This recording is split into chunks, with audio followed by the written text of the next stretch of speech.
La Burj Khalifa de Dubaï est la plus haute structure au monde réalisée par l'homme. Et l'une des plus belles réussites de l'histoire de l'ingénierie. L'imaginer demandait une ambition démesurée.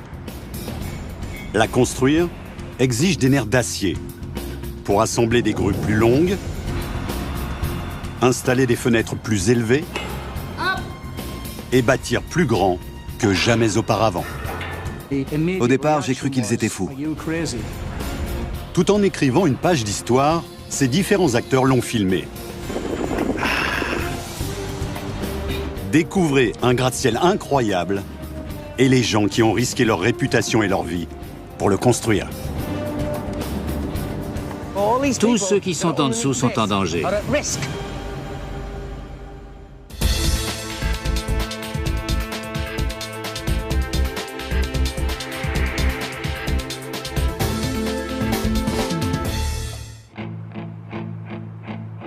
À Dubaï, aux Émirats arabes unis, se dresse un géant architectural.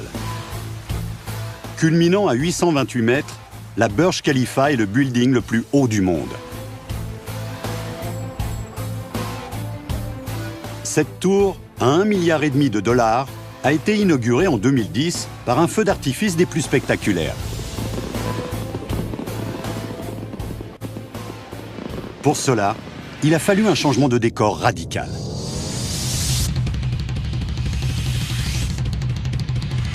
Six ans plus tôt, quand le chantier commence, il n'y a ici qu'un désert.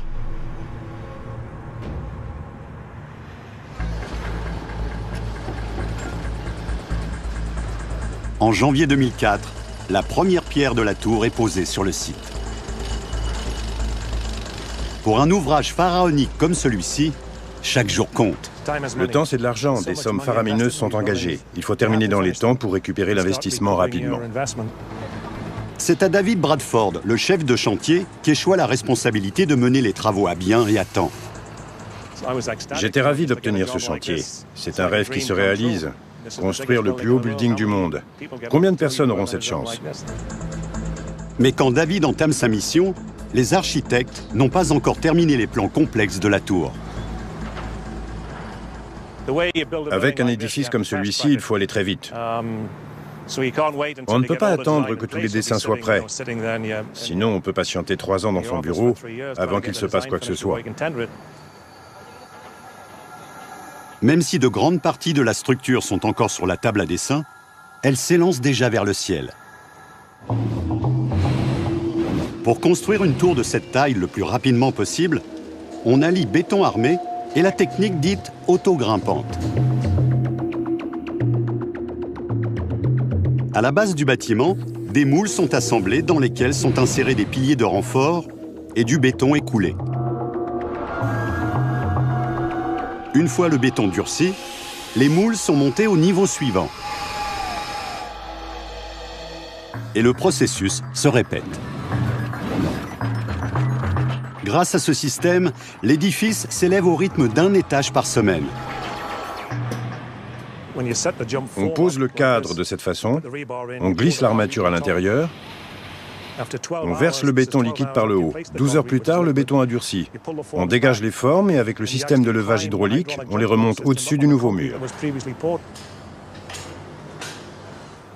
Ça se fait automatiquement de 4 mètres à chaque fois.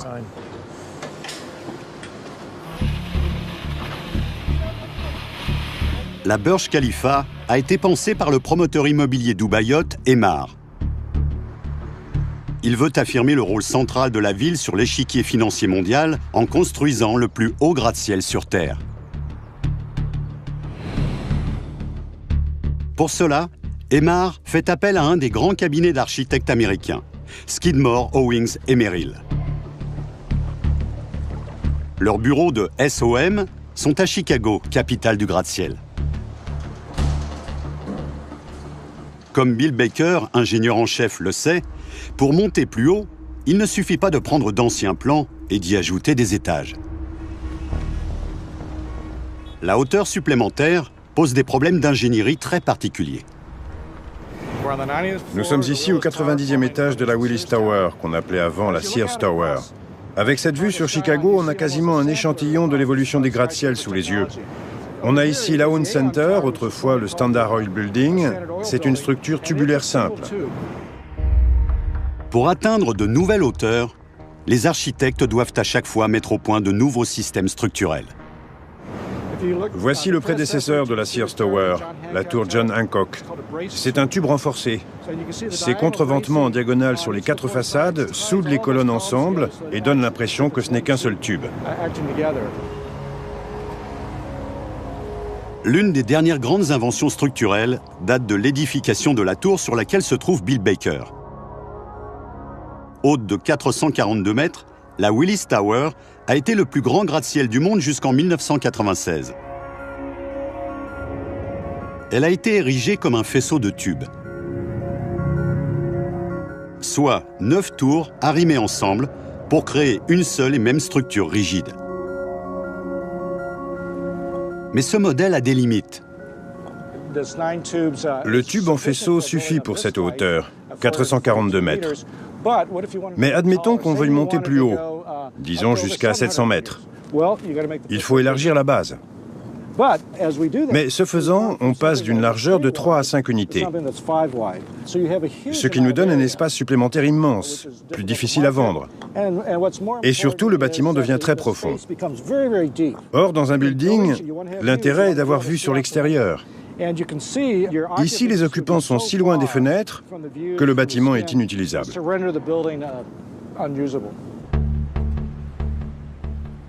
Pour dessiner une tour plus haute avec des intérieurs clairs, Baker et son équipe imaginent un nouveau système structurel. Pour la Burj Khalifa, nous avons utilisé la technique du noyau renforcé. Le noyau est un hexagone central au centre du bâtiment qui va faire en sorte qu'il résiste aux forces de torsion. Mais il est bien trop effilé pour atteindre des hauteurs aussi extrêmes. Il faut donc le renforcer. Les renforts, ce sont ces 3 ailes qui en partent et forment ces couloirs et ces murs. Ainsi, on a un noyau qui est consolidé par 3 ailes disposées en Y. Autant que je sache, ça n'a jamais été fait nulle part ailleurs. C'est une solution unique à un casse-tête passionnant. Grâce au concept de noyau renforcé, la lumière naturelle envahit les intérieurs. Ce système nous permet d'aller très très haut, tout en étant léger et aéré à l'intérieur. Ça donne l'impression d'être dans un immeuble de 10 étages et non de 160. Selon les plans de SOM, la base étendue de la tour vient soutenir le poids colossal de l'acier et du béton. Et plus le bâtiment monte, plus les renforts se retirent en spirale. La structure est ensuite recouverte d'une façade de verre réfléchissant haute performance pour renvoyer la chaleur et la lumière du désert. Si la Burj Khalifa était une voiture, ce serait une Lamborghini ou une Ferrari. On joue sur la performance et ce building est au sommet en la matière. Et cette qualité a un prix. Le coût de la construction est un secret bien gardé. Des chiffres assez vagues ont été avancés. On avoisine sans doute le $1,5 milliard de dollars. Mais nous n'avons pas eu accès à cette information. Et rien n'est encore définitif de toute façon. Faire de ce projet à $1 milliard une réalité est une œuvre titanesque. Les matériaux les plus élémentaires doivent être rendus hyper puissants. La résistance du béton est essentielle, cruciale. On a produit un béton ici qui ne ressemble à aucun autre. Plus de 25 ingrédients différents sont mélangés pour créer une matière qui reste liquide pendant l'acheminement, puis se solidifie très rapidement.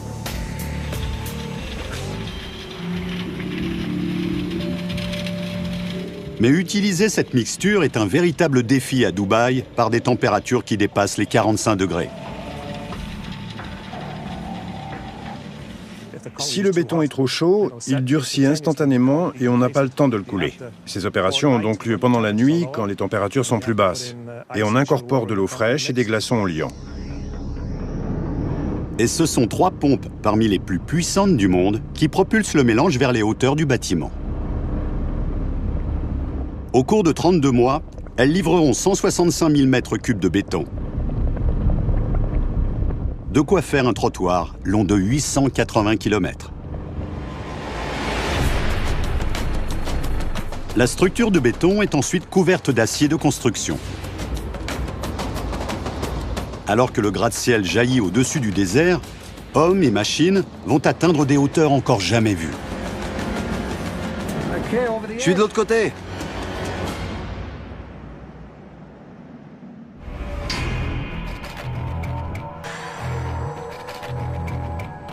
« 17 des 100 plus hauts gratte-ciel au monde se trouvent dans la ville de Dubaï. Mais ils sont sur le point d'être éclipsés par un monstre.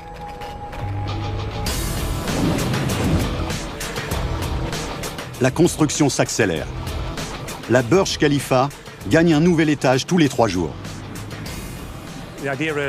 Le but est de lancer la machine et qu'elle ne s'arrête plus jusqu'à ce que la tour soit terminée et livrée. Là, on pourra se détendre. La tour prend forme. Pourtant, un point fondamental n'est pas réglé. Les architectes n'ont toujours pas déterminé la hauteur finale du bâtiment. En général, on fait de légères modifications. Cette fois, elles sont majeures. Les fondations ont été posées bien avant qu'on connaisse la taille finale du building. La question doit être résolue, et vite. Le record à battre est celui de Taipei 101, 508 mètres, à Taïwan. À l'origine, les plans de SOM ne montaient que 10 mètres plus haut. Nous ne voulions pas promettre plus que ce que nous étions sûrs de réaliser. Mais après quelques calculs, ils s'aperçoivent que la structure de la tour est si forte qu'ils peuvent la faire monter plus de 300 mètres plus haut. Le bâtiment s'est élevé de plus en plus haut, jusqu'à atteindre 725 mètres. Il est resté à cette hauteur pendant un temps, puis on a atteint les 800 mètres et on a mis la dernière pierre à 828 mètres.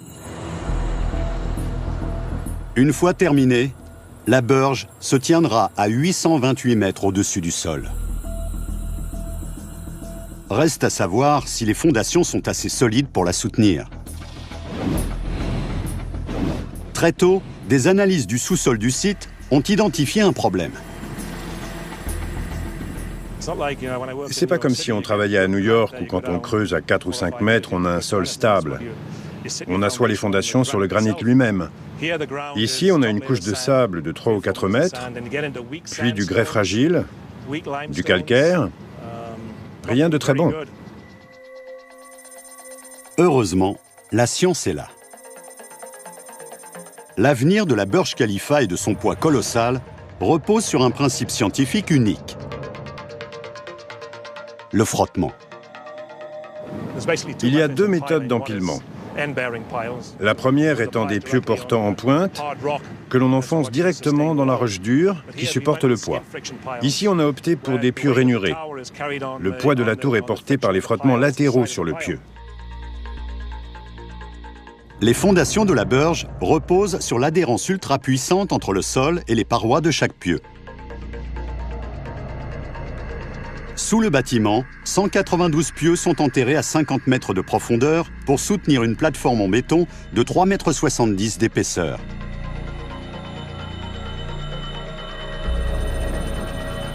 Au-dessus de celle-ci s'élèvera un building de plus de 500 000 tonnes. Les chiffres sont si démesurés qu'il faut prévoir un certain degré de tassement dans les plans.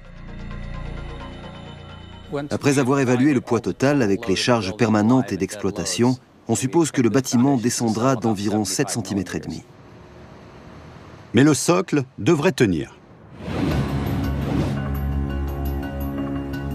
3 ans après le lancement des travaux, la tour atteint 512 mètres et 141 étages.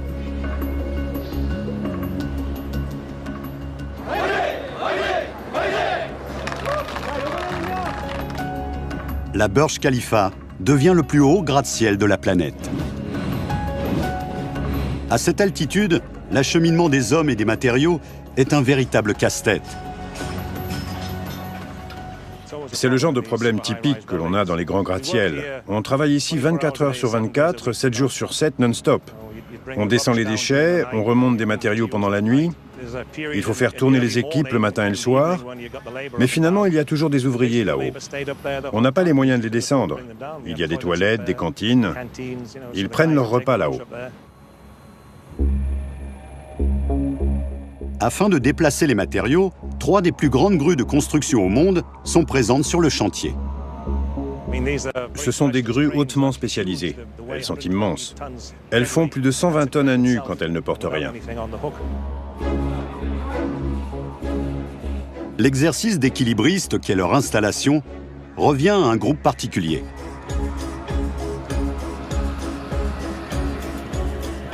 Sharif et son équipe de monteurs de grues.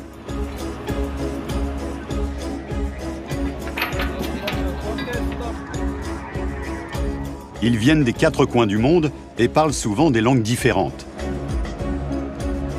Mais ils ont 2 choses en commun: des nerfs d'acier et une incroyable indifférence au vertige.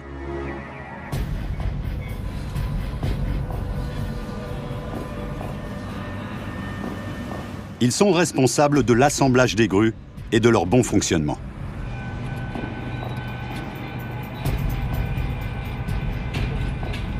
Le tout sans faire un pas de travers.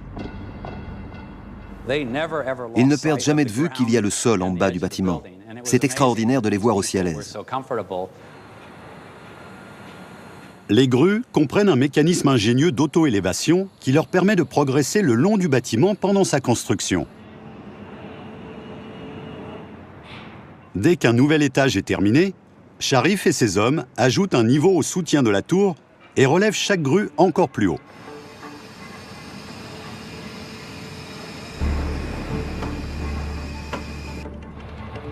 Il faut avoir la main sûre pour manœuvrer la grue de construction la plus haute du monde. L'un des rares à qui l'on confie la tâche s'appelle Mohamed. Il est pakistanais. Je travaille 12 heures par jour, de 7 heures du matin à 19 heures. La rumeur a couru que le grutier vivait dans la cabine, mais c'est bien trop exigu et inconfortable.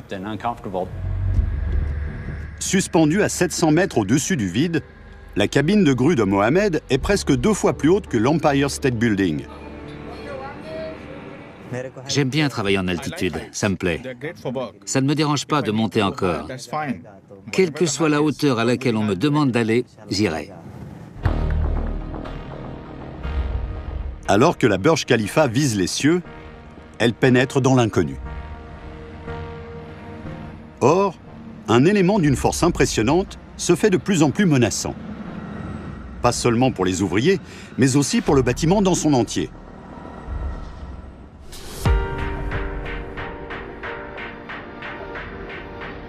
Quand on construit le plus haut gratte-ciel au monde, il est un facteur à ne surtout pas ignorer. Notre préoccupation principale tout au long de ces travaux, c'est de respecter les lois de la nature, la pesanteur, le vent, le soleil. Et sur un méga gratte-ciel, l'élément le plus redoutable et le plus imprévisible est le vent. Quand on atteint cette altitude, la charge principale est en fait le vent. Ce n'est pas la charge permanente, le poids de la structure, du revêtement extérieur. Ce n'est pas la charge d'exploitation, les gens à l'intérieur, qui est assez réduite. La charge du vent est bien plus forte. Il souffle sur les parois du gratte-ciel pour le tordre et le faire basculer. Aucun bâtiment n'illustre mieux ce problème que la tour John Hancock à Boston. Chef-d'œuvre d'acier et de verre, haut de 240 mètres, le Hancock a été érigé dans les années 1970. Mais de graves complications sont vite apparues. Même par des vents modérés, la tour se balançait et les gens à l'intérieur souffraient du mal des transports. Et plus de 5000 panneaux de verre se sont envolés pour s'écraser plus bas sur le trottoir. Seule une redéfinition majeure de l'immeuble lui a épargné une fin tragique. Pour éviter que la Burj subisse un sort similaire, l'équipe teste le bâtiment dans une soufflerie. Peter Irwin est l'un des meilleurs ingénieurs éoliens au monde. Ce sont les maquettes de différents bâtiments sur lesquels on a fait des tests. Celui-ci vous montre les formes parfois inhabituelles que dessinent les architectes. Regardez, celui-ci est en construction en Chine. Lorsqu'on intervient sur un projet d'ingénierie éolien, nous étudions deux aspects. Le premier, quels sont les comportements du vent dans la région du site en question? Et le deuxième, comment cela affectera-t-il le bâtiment?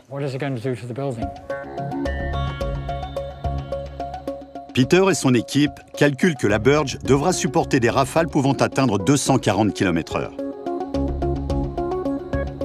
Mais étant donné sa taille, un autre danger menace la tour. Plus le gratte-ciel s'élève, plus il s'affine et rencontre un phénomène particulier que l'on appelle détachement tourbillonnaire. Voici une maquette de gratte-ciel. Le vent arrive d'ici.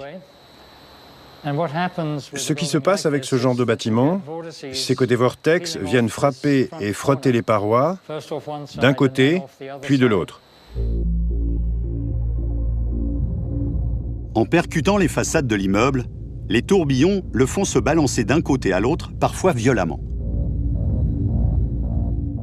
Les ingénieurs doivent s'assurer que cela ne risque pas d'endommager la tour.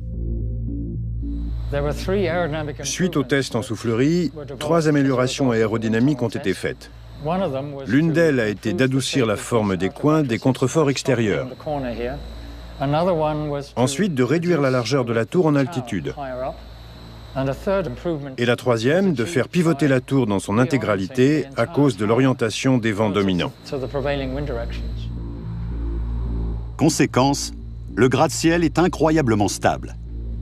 Conçu spécialement pour éviter les détachements tourbillonnaires. Cette forme désorganise le vent, qui ne peut pas créer les forts vents de travers qui affectent bien d'autres bâtiments. La Burj Khalifa est équipée pour résister aux vents violents qui balaient Dubaï. Sur place, la superstructure poursuit son ascension. Terminée, la Burj Khalifa comprendra 900 appartements, un hôtel de 160 chambres et 37 niveaux de bureaux.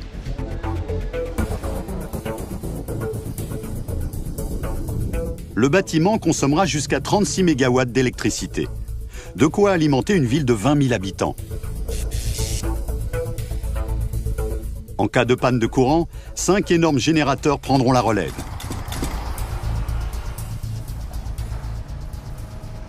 Mais il faut d'abord pouvoir installer ces monstrueuses machines. 3 jours avant Noël, le Père Noël m'a livré un générateur de 22 tonnes. Il y en a 5. Doucement.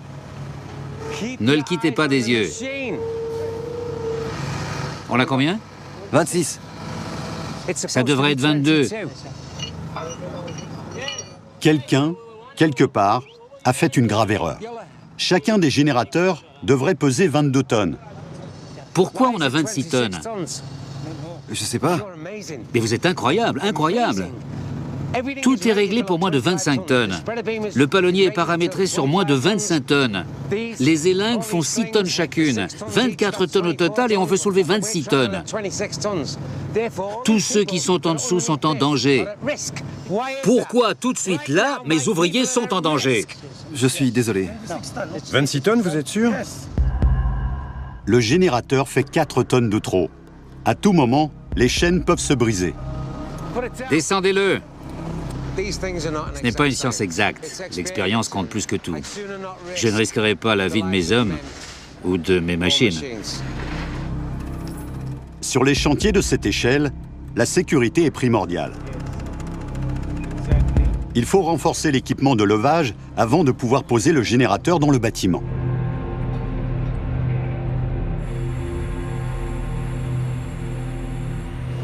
On les a fait entrer par ce passage. Le premier était le plus dur, évidemment. Après, on savait comment s'y prendre. On est ici dans la station électrique, qui est au cœur de l'édifice. C'est de là que vient toute l'électricité en cas de panne.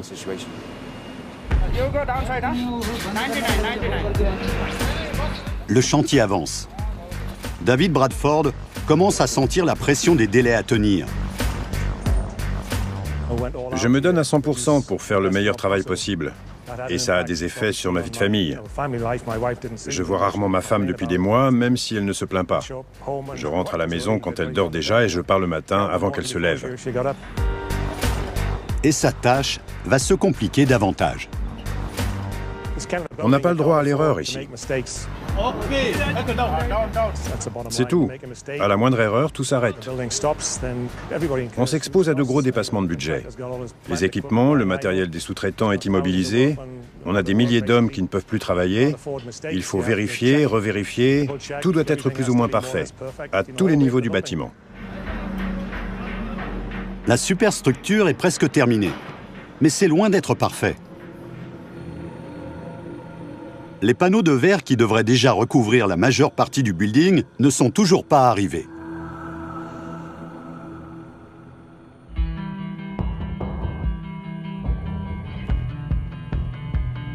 Alors que la silhouette finale de la Burj Khalifa commence à se dessiner dans le brouillard, il devient urgent de revêtir la tour de sa façade de verre et d'acier.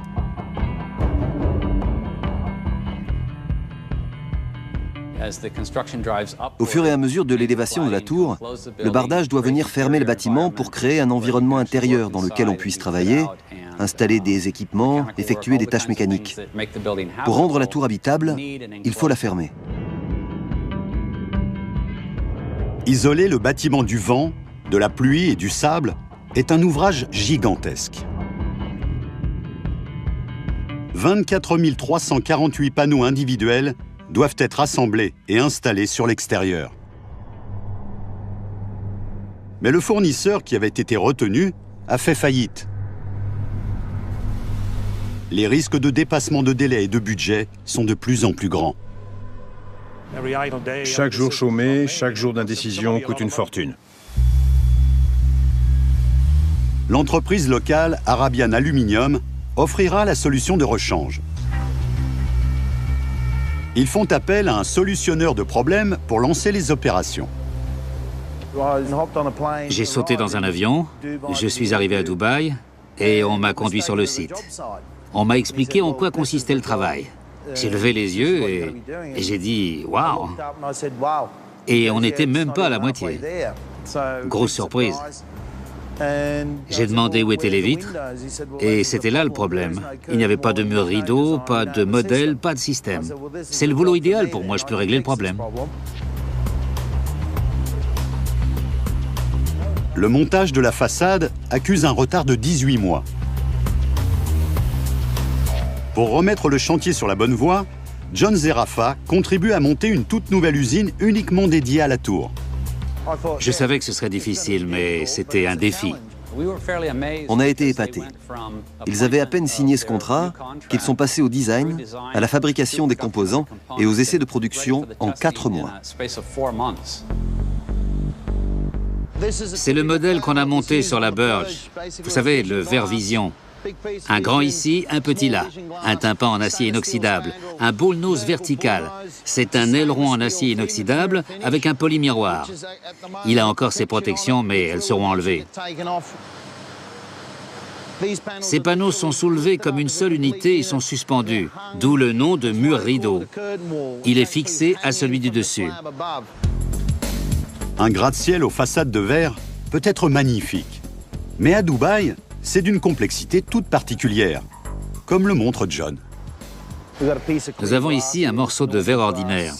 Le capteur mesure la température à l'intérieur de la boîte, afin de connaître la quantité de chaleur qui passe à travers la vitre. Si ce verre était posé sur la tour, c'est la température qu'il ferait dans le bâtiment. La température extérieure est de 46 degrés, ce qui est très chaud. Comme vous le voyez, on sue un peu. 46 degrés, c'est beaucoup. Mais ce n'est rien comparé à la chaleur sous la vitre. La température à l'intérieur de la boîte est de 98 degrés. « Personne ne pourrait vivre dans des conditions pareilles. » La température intérieure frise le point d'ébullition. Si cette vitre ordinaire était installée sur la Burj, la tour pourrait devenir le plus grand sauna au monde. Mais l'équipe a trouvé une solution high-tech. Voici le verre utilisé sur la Burj Khalifa qui a 2 revêtements. À l'intérieur, on a une pellicule d'argent qui intercepte les rayons ultraviolets et les réfléchit au dehors. La couche intérieure est en titane et capture les rayons infrarouges. En renvoyant les rayons infrarouges et ultraviolets, cette vitre réduit de façon drastique la quantité de chaleur qui entre dans le bâtiment. Mais cette technologie a un prix. Entre tous les différents aspects de la fabrication, la livraison sur site et l'installation, on tourne sans doute autour de $2000 le panneau. Multiplié par 24 000 unités, ça fait beaucoup d'argent. 24 000 fois 2000, ça fait 48 millions.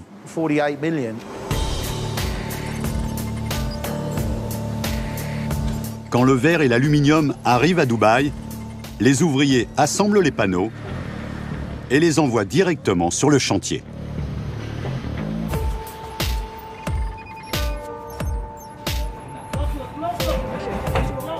Chaque vitre fait jusqu'à 6,40 m de long et pèse jusqu'à 750 kg. Elles doivent être soulevées une par une, puis installées à la main.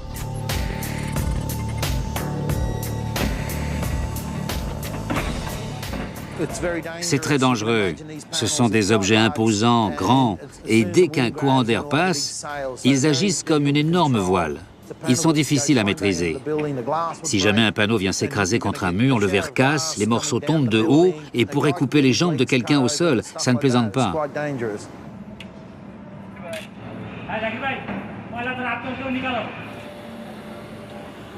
La façade se referme sur le bâtiment.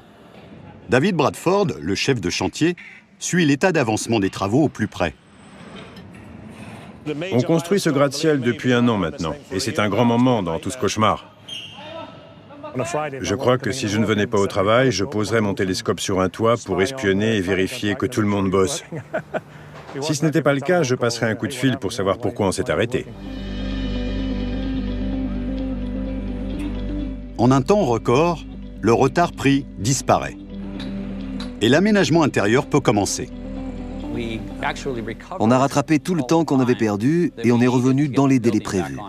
C'est à peine croyable d'avoir réussi.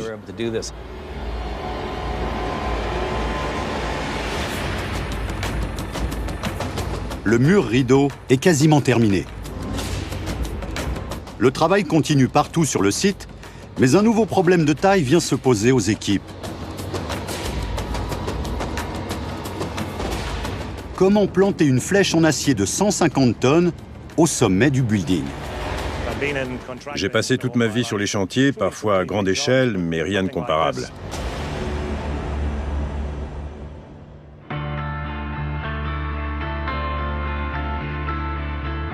5 ans après le premier coup de pelle, la fin des travaux est en vue pour la Burj Khalifa. À l'extérieur du bâtiment, l'un de ses ornements caractéristiques prend forme. Les balcons les plus hauts du monde. Quand le client nous a fait cette suggestion, je me suis dit qu'on avait intérêt à fixer les meubles. On va dans la salle de contrôle. Peter Irwin, l'ingénieur éolien, va démontrer le problème de façon simple. Dans une soufflerie ultramoderne de l'Université canadienne de l'Ontario, dirigée par l'ingénieur John Comar. L'air afflue de ce côté et se contracte à travers cette bouche de façon très uniforme pour se diriger ensuite vers le coin numéro 1. Je vois. L'objectif aujourd'hui est de voir les effets du vent sur l'homme. J'imagine que vous allez l'arnacher par sécurité. Oui, bien sûr. Il sera fermement relié au sol. Mieux vaut éviter qu'il s'envole. Oui, c'est sûr. À Dubaï, la Burj Khalifa pourrait devoir affronter des vents de 240 km/h. Cette expérience a pour but de montrer les effets de ces vents violents si quelqu'un se tenait sur un balcon sans protection. On met la soufflerie en marche, Simon. Ça va monter à 110 km/h. Préparez-vous. Ok.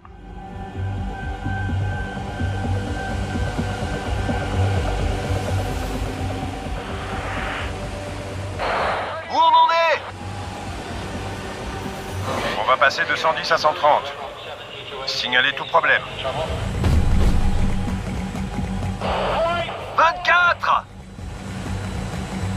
210 km/h équivaut à un ouragan de catégorie 1. J'ai du mal à tenir! Essayez de faire un ou deux pas en avant. Bien, merci, ça ira.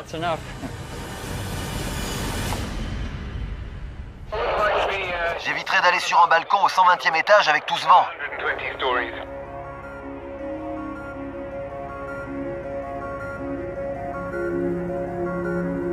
Afin que personne ne soit soufflé loin de la Burj Khalifa, les architectes mettent au point des protections contre le vent sur les balcons. On a imaginé ces balustrades vitrées qui empêchent le vent d'envahir la terrasse des balcons, avec des cloisons qui font que le vent ne va pas s'engouffrer sur les balustrades et balayer le sol. On a prévu ces treillis pour arrêter les courants descendants qui feraient pression sur le toit des terrasses. Mais c'est à l'intérieur qu'on trouve le système le plus ingénieux.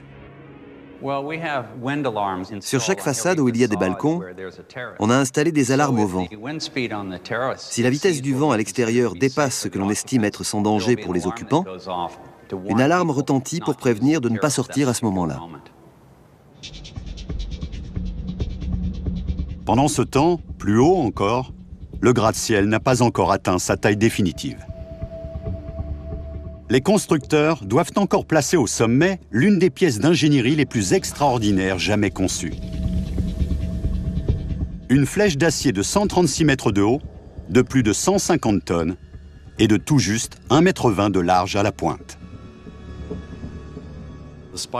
Cette flèche est le point culminant de ce gratte-ciel. Comment finir cette immense tour fuselée? À plat, elle aurait l'air tronquée. Il fallait qu'elle parte vers le ciel.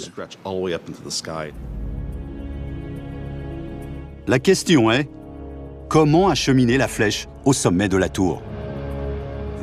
On ne peut pas monter la grue suffisamment haut pour installer la flèche. Même à son envergure maximale, elle est loin d'atteindre la taille nécessaire. Aucune grue au monde ne peut venir à bout de ce travail. Et aucun hélicoptère ne peut soulever 350 tonnes d'acier. La flèche est trop lourde et sa destination trop haute. Jusqu'à ce qu'un ingénieur ait une idée de génie. La remonter en morceaux et l'assembler à l'intérieur du gratte-ciel. La flèche a été quasiment construite au cœur du building. Avec des vérins de traction, elle a ensuite été extraite de la tour.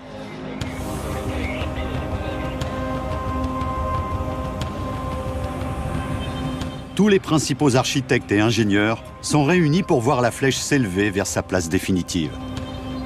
C'est le dernier levage de la flèche qui doit l'envoyer vers le sommet.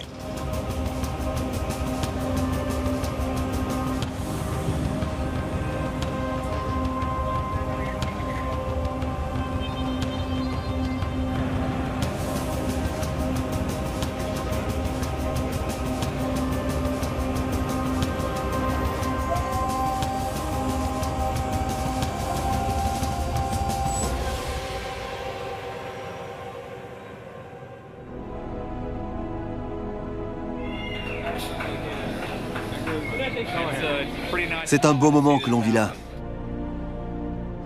Quand la flèche a été soulevée sur les derniers centimètres jusqu'à son emplacement final, ça a été une vraie satisfaction. Ça y est, on a réussi.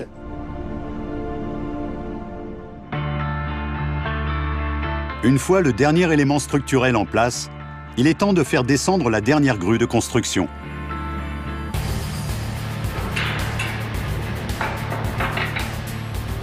Comme toutes les autres ont déjà été retirées, il faut faire preuve d'imagination. Comment redescendre une immense grue de 120 tonnes? C'est compliqué. Ils ont remonté en morceaux une grue de taille moyenne pour démantibuler la grande et déposer les éléments au sol un par un.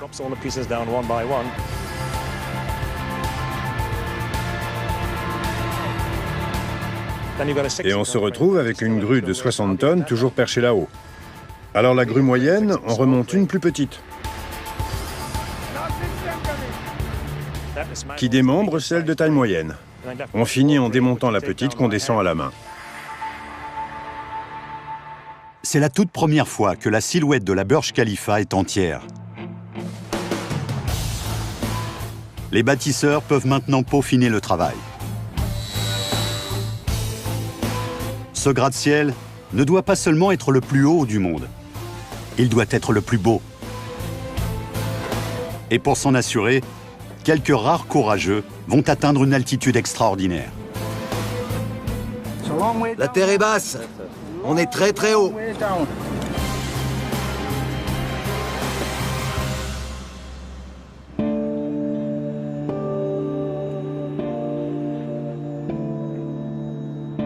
Les équipes ont travaillé longuement et main dans la main. Le dernier panneau du mur rideau qui tapisse la Burj Khalifa est installé. Ce qui a été crucial, c'est l'organisation. Tout a été préparé au millimètre et à la seconde près.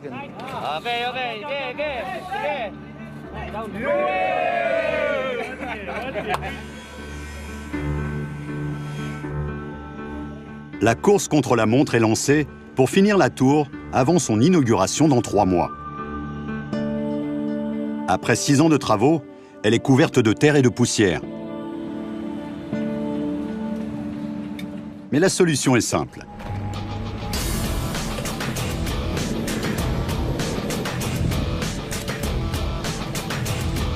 Les laveurs de vitres vont nettoyer la façade en entier et à la main. Le tout suspendu à des cordes. Chacun des 24 348 panneaux.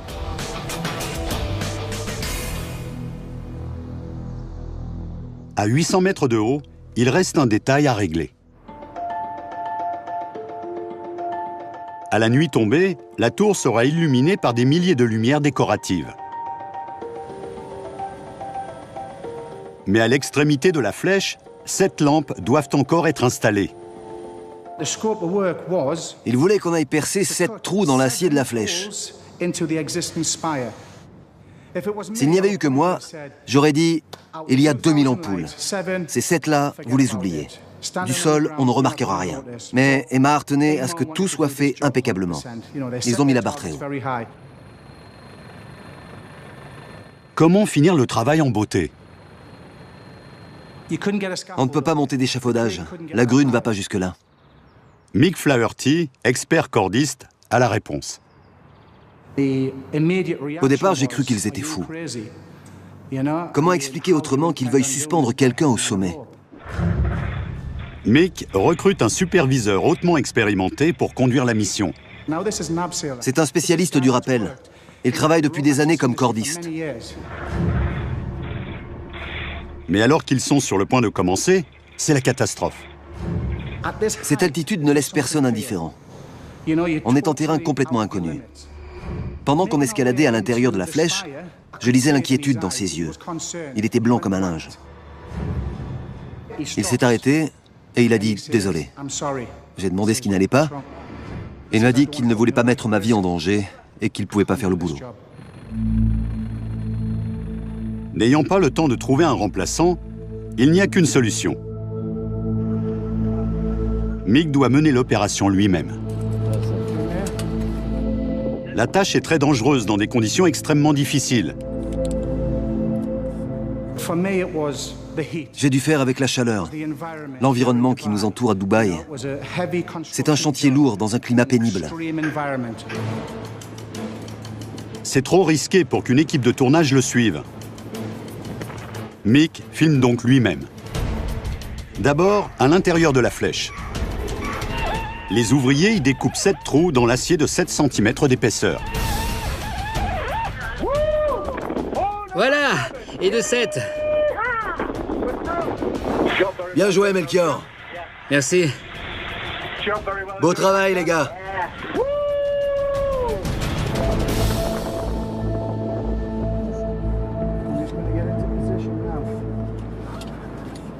Puis, Mick doit fixer les luminaires à l'extérieur.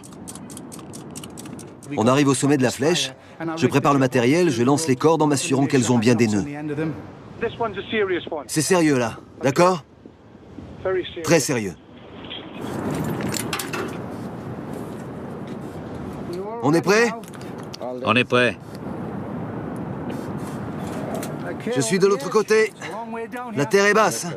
Et on est très très haut.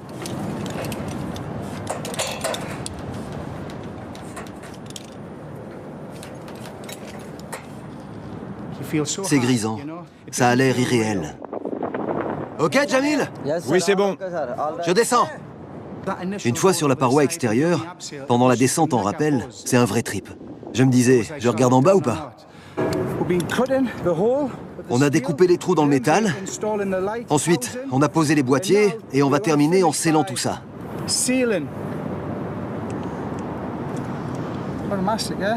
Ça, c'est du mastic. Mission accomplie.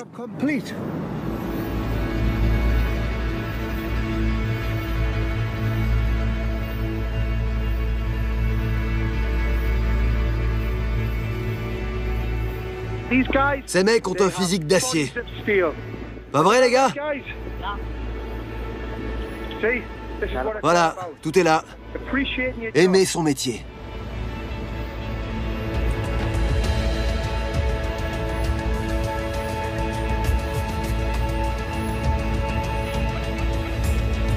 La Burj Khalifa est finalement inaugurée en janvier 2010. Culminant à 828 mètres, c'est le plus haut gratte-ciel au monde par plus de 300 mètres.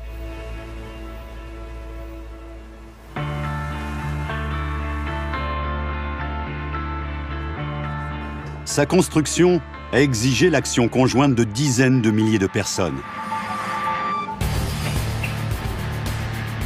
Des ouvriers les plus acharnés aux chefs les plus exigeants, en passant par quelques-uns des cerveaux les plus brillants de l'architecture. Ce fut un plaisir de remporter le marché, c'en est un plus grand de mener le projet à bien. Le résultat est là, c'est extraordinaire. Ça y est, c'est fini.